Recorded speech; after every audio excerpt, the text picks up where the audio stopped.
হযরত আলী রাদিয়াল্লাহু তাআলা আনহু ফজরের নামাজ আদায় করার জন্য মসজিদে গেলেন। এদিকে হযরত ফাতেমা রাদিয়াল্লাহু তাআলা আনহা অত্যন্ত জ্বর থাকা অবস্থায় ঘরের সমস্ত কাজ শেষ করেছেন। আলী রাদিয়াল্লাহু তাআলা আনহু মসজিদ থেকে এসে দেখলেন ফাতেমা কাঁদছেন। তিনি প্রশ্ন করলেন, ফাতেমা, তুমি কাঁদছো কেন? ফাতেমা রাদিয়াল্লাহু তাআলা আনহা কোনো উত্তর না দিয়ে তখনও আরো জোরে জোরে কাঁদতে লাগলেন। আলী রাদিয়াল্লাহু তাআলা আনহু কয়েকবার প্রশ্ন করার পর মা ফাতেমা কাঁদতে কাঁদতে বলল, আমি স্বপ্নের মধ্যে দেখেছি আমার আব্বাজান হযরত মুহাম্মদ সাল্লাল্লাহু আলাইহি ওয়াসাল্লাম আমার ঘরের মধ্যে ঢুকে কি যেন তালাশ করছেন। ঘর থেকে বের হওয়ার সময় আমি পেছন দিক থেকে আমার আব্বাজানকে ডাক দিলাম, ও আব্বাজান, আপনি কি তালাশ করছেন?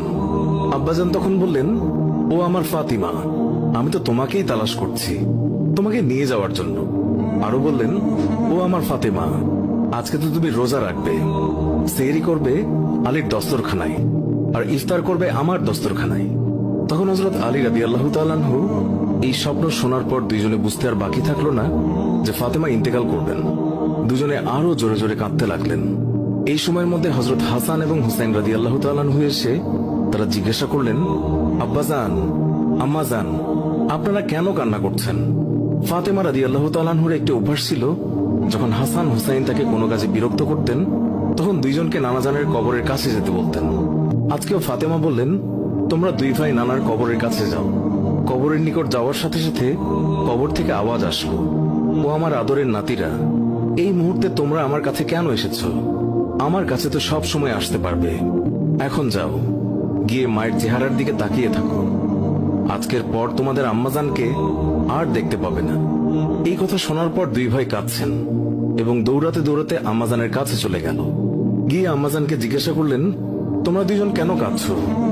বুঝেছি, নানাজান আমাদেরকে বলে দিয়েছেন যে আজকের দিনটি তোমার জন্য শেষ দিন। নানাজান তোমার চেহারার দিকে তাকিয়ে থাকার জন্য আমাদেরকে বলেছেন। বিকেলের দিকে হযরত ফাতেমা রাদিয়াল্লাহু তাআলা আনহা তার শরীর খারাপ হলো, তাকে বিছানায় শোয়ানো হলো। মা ফাতেমার মৃত্যুর পূর্বক্ষণে হযরত আলী রাদিয়াল্লাহু তাআলা আনহু তাকে তিনটি কথা বলেছেন। ও আলী, আমার প্রথম কথা হচ্ছে, যেদিন থেকে আমি আপনার ঘরে এসেছি ওই দিন থেকে আজ পর্যন্ত আমি আপনাকে অনেক কষ্ট দিয়েছি।